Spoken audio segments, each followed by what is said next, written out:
বিএনপির সন্ত্রাসীরা এখানে আলমের নেতৃত্বে, আসিউরের নেতৃত্বে এখানে আমাদের লাইব্রেরি ছিল, সেখানে কোরআন, হাদিস, ইসলামী সাহিত্য, লিটারেচার আমাদের সব অফিসেই থাকে। সেখানে তারা আলমারি খুলে কোরআন শরীফেও অগ্নিদগ্ধ করছে।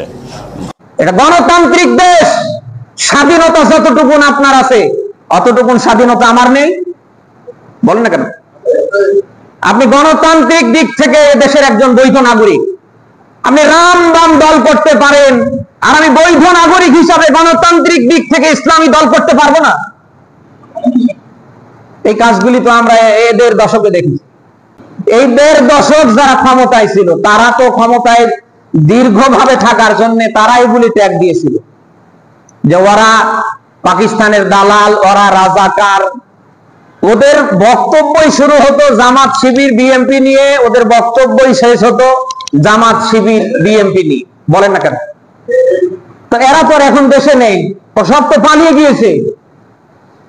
যারা আল্লাহর বিধান জমিনে আল্লাহর দেয়া জান দিয়ে মাল দিয়ে কায়েম করতে চায়, আর তাদের নিয়ে যারা বাজে মন্তব্য করে, আমার মনে হয় এদের মাথার ভেতরে পায়খানা ছাড়া কিচ্ছু নেই। মগজ থাকলে কোন বিবেকবান মানুষ এই ধরনের কথা বলতে পারছে না। হ্যাঁ, আপনার রাজনৈতিক মতাদর্শ গত দিক থেকে, আকীদাগত দিক থেকে এক দলের সাথে আর এক দলের মিল হতে নাও পারে, এটা কিয়ামত পর্যন্ত হবে না। এক দলের নিয়ম এক এক রকম। আপনার দলের রাজনীতি, আমি যে দল করছি ইসলামী দল, এই দলের রাজনীতি সমান হবে না। এই যে মতানৈক্য, এটা কিয়ামত পর্যন্ত থাকবে। আপনি শুধু কয়েকটা ভোট পাবেন, আগামীতে ক্ষমতায় যাবেন, এই জন্য আপনি জেনে শুনে বুঝে একটা নিরপরাধ মানুষের উপরে আপনি এই রকম অভিযোগগুলি দায়ের করছেন। আপনার বিবেকের কাছে প্রশ্ন করছি, আপনার বিবেক কি আছে না বিবেকে কুত্তে পেশাব করে দিয়েছে? যারাই টুপিওয়ালাদেরকে নিয়ে, যারাই আলেমদেরকে নিয়ে আল্লাহর বিধান কায়েম যারা জমিনে করতে চেয়েছে, তাদের নিয়ে যারাই বাজে মন্তব্য করেছে, আমরা দিন শেষে কি দেখেছি? জুতা পেটা, অপমান, অপদস্থ, বলেন না কেন? অথচ এই দেশে আমরা অনেক মানুষ আছি, নামাজ পড়বো অসুবিধা নেই, রোজা রাখবো অসুবিধা নেই, আমরাই যাব, হজে যাব অসুবিধা নেই। এই যে কোরবানি সামনে আসছে না, 5 লক্ষ টাকা দিয়ে গরু কিনে গলায় মালা ঝুলিয়ে গ্রাম ঘুরে আনন্দ উল্লাস করে জবাই করবে, গোস্ত জমের খাবে, অসুবিধা নেই। কিন্তু আল্লাহর বিধান কায়েমের জন্য জান দিতে হবে, মাল দিতে হবে, এটা যে আল্লাহর ফাইনালি রায়। আপনি যদি এটাতে জান মাল না দেন, আপনার জান মাল যদি এই রাস্তায় ব্যয় না হয়, আপনার নামাজে, রোজায়, হজে, যাকাতে, দানে, সদকায়, আপনার এই 5 লক্ষ টাকার কোরবানিতে জান্নাত মিলবে না। আপনি যদি জান্নাতে যেতে চান, আপনাকে আমি বলছি, চোখে আঙ্গুল দিয়ে বলছি, কোরআন শরীফ ভাষায় আছে, গিয়ে খুলবেন সূরা সফ, কোন সূরা? 10, 11, 12 তিনটা আয়াতে আল্লাহ তাআলা ঈমানদার যারা মুমিনদের সাথে এগ্রিমেন্ট করছেন। আমি আল্লাহ কি তোমাদের একটা ব্যবসার সন্ধান দিব না, যে ব্যবসা করলে 1 নম্বরে জাহান্নাম থেকে বাঁচতে পারবে, 2 নম্বরে জীবনের সব গুনাহ মাফ হবে, 3 নম্বরে আমার বানানা জান্নাতে যাবে, 4র্থ নম্বরে আমার বানানা জান্নাতের ভেতরে স্পেশাল ঘর বাড়ি তোমাদের জন্য নির্মিত হবে। আমরা কি চাই? চাই শুধু তো মসজিদে। এখান থেকে বের হলেই তো আমরা মানে এটার সহ্য করতে পারি না। জান দিয়ে মাল দিয়ে আল্লাহর বিধান আগামীতে এই বাংলাদেশে জিন্দা হবে, আল্লাহর বিধান দিয়ে আগামীতে দেশটা চলবে, যারা এই কথা বলে, অলরেডি আমরা তাদেরকে পাকিস্তানের দালাল, রাজাকার, কত ট্যাগ ইতিমধ্যে দেয়া শুরু করেছে। যারা আল্লাহর বিধান জমিনে আল্লাহর দেয়া জান দিয়ে মাল দিয়ে কায়েম করতে চায়, আর তাদের নিয়ে যারা বাজে মন্তব্য করে, আমার মনে হয় এদের মাথার ভেতরে পায়খানা ছাড়া কিচ্ছু নেই। মগজ থাকলে কোন বিবেকবান মানুষ এই ধরনের কথা বলতে পারছে না। হ্যাঁ, আপনার রাজনৈতিক মতাদর্শ গত দিক থেকে, আকীদাগত দিক থেকে এক দলের সাথে আর এক দলের মিল হতে নাও পারে, এটা কিয়ামত পর্যন্ত হবে না। এক দলের নিয়ম এক এক রকম। আপনার দলের রাজনীতি, আমি যে দল করছি ইসলামী দল, এই দলের রাজনীতি সমান হবে না। এই যে মতানৈক্য, এটা কিয়ামত পর্যন্ত থাকবে। আপনি শুধু কয়েকটা ভোট পাবেন, আগামীতে ক্ষমতায় যাবেন, এই জন্য আপনি জেনে শুনে বুঝে একটা নিরপরাধ মানুষের উপরে আপনি এই রকম অভিযোগগুলি দায়ের করছেন। আপনার বিবেকের কাছে প্রশ্ন করছি, আপনার বিবেক কি আছে না বিবেকে কুত্তে পেশাব করে দিয়েছে? আশা করছি এদেশের 18 কোটি মানুষকে যেন আল্লাহ তাআলা অন্তত ধৈর্য এতটুকুন দান করে। সবাই বলি আল্লাহুম্মা আমিন।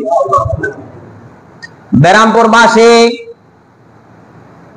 আমি যে কথাই ছিলাম, পৃথিবীতে কেউ যদি জান্নাত পেতে চায় আর সে যদি মুমিন হয়, তাকে অবশ্যই জান আর মাল দিয়ে আল্লাহর পথে জিহাদ করা লাগবে। কোরআন শরীফে আল্লাহ ডাইরেক্টলি সূরা তাওবারে 111 নম্বর আয়াতে শুরুতে আল্লাহ জানের কথা দিয়েছেন, এরপরে আল্লাহ মালের কথা দিয়েছেন। কোরআনের অসংখ্য আয়াতে আল্লাহ তাআলা আগে মালের কথা দিয়েছেন, পরে আল্লাহ জানের কথা দিয়েছেন। তার মানে জান আর মাল, মাল আর জান দুইটা দিয়েই আল্লাহর পথে জিহাদ করা লাগবে। এই আইন কার? নামাজ পড়া যেরকম ফরজ, রোজা রাখা যেরকম ফরজ, টাকা পয়সা থাকলে হজে যাওয়া যেরকম ফরজ। এই যে সামনে কোরবানি আসছে, যারা নিসাব পরিমাণ সম্পদের মালিক, তাদের উপরে কোরবানি যেরকম ওয়াজিব, ঠিক একই ভাবে যারা মুমিন, তাদের জন্য আল্লাহর দেয়া জান আর মাল দুইটাই দিয়ে আল্লাহর রাস্তায় জিহাদ করাও ফরজ। কোরআন শরীফের আপনি কিছু মানবেন আর কিছু মানবেন না, এটা তো কখনো হতে পারে না। আপনি যদি এমনটা করেন, আপনার ঈমান থাকবে না।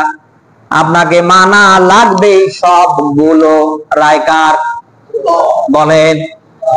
নামাজ যে আল্লাহর পক্ষ থেকে ফরজ, রোজা যে আল্লাহর পক্ষ থেকে ফরজ, টাকা পয়সা থাকলে, নিসাব পরিমাণ সম্পদের মালিক হলে যাকাত দেয়া, হজ করা, কোরবানি করা যে আল্লাহর পক্ষ থেকে ফরজ, সেই আল্লাহর পক্ষ থেকে মুমিনদের জন্য জান আর মাল নিয়ে আল্লাহর বিধান কায়েমের পক্ষে হাত রাখাও ফরজ।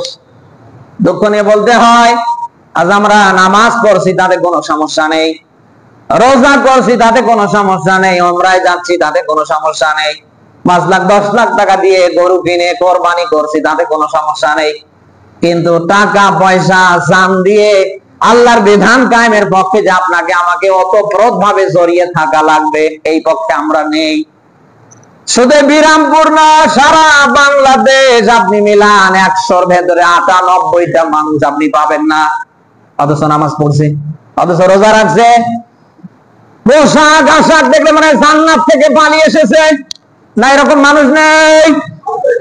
আপনি যতই নামাজ পড়েন, রোজা রাখেন, যতই হজ করেন, উমরা করেন, আপনি যত দাম দিয়ে কোরবানির গরু কেনেন না কেন, জান আর মাল দিয়ে আল্লাহর বিধান কায়েমের পক্ষে যদি আপনি হাত রাখতে না পারেন, আপনি মুনাফিক। আপনি কি বলেন? কোন মুনাফিককে আল্লাহ জান্নাত দেবে? বলেন।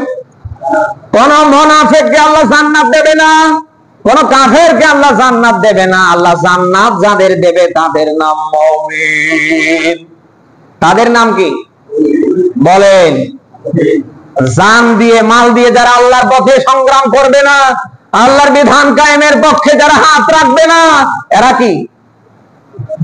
বলেন বলেন, এরা কি? আপনি কি মুনাফিক হয়ে মরতে চান? কে মরতে চান? হাত উঠান তো। সব দেখছে আল্লাহর ওলি বসে আছে, যেই বিরোধিতা করবে বসবেন, ওটা টাটকা মুনাফিক। বসবেন, মরার সময় ওটা ঈমান পায়নি। ও মরে যাবার পরে যত বড় হুজুর এসে ওর জানাজা দেখো, কাবার ইমামও যদি সরাসরি আছে, কাজ হবে না।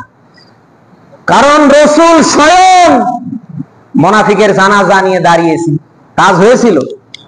রাসূলের মতো মানুষের জানাজা যদি আল্লাহ মুনাফিকের ফেরত দিতে পারে, আপনি মুনাফিকি করে মারা যাবেন, কাবার ইমাম এসে জানাজা দিলে তো আল্লাহ নেবে নাকি? এই জন্য জান মাল দুইটাই যেন কার? ব্যয় করা লাগবে কার রাস্তায়? পারবো তো ইনশাল্লাহ।